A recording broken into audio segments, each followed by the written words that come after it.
So, this would be what I consider as probably part 2 of New Gear Days. I picked up a Fender Mexican P-Bass here.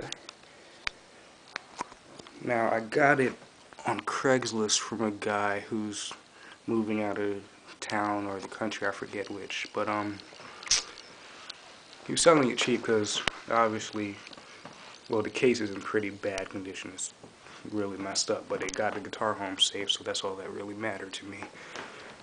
He sold the guitar cheap because he figured it was in poor condition, but for me, at the very least, it was in pretty decent condition, and all it really needs now is a setup.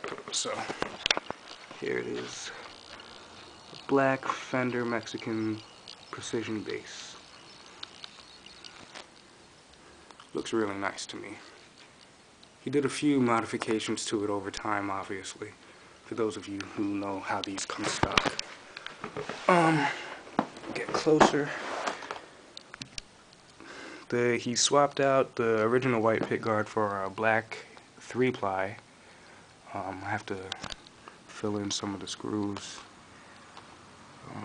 That's cool though. The screws are cheap, and for what I paid for the guitar, I can't complain. There's a bridge. He changed the knobs, they're not stock anymore, and I believe this shaft on this pot is bent. But the tone control still works, I just have to replace that. I don't want to mess with the bent pots. Composite white dot inlays. Fingerboard's in really good condition. I'm still going to give it a treatment of bore oil when I get a chance and clean up the frets though. But yeah, like I said, all it really needs is a setup. Here's the headstock.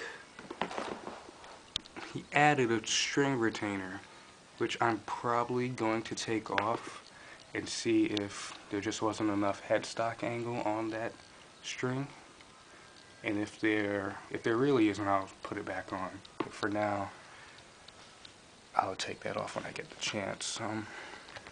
Included a Planet Wave strap, which is nice, I guess. Bass isn't that heavy.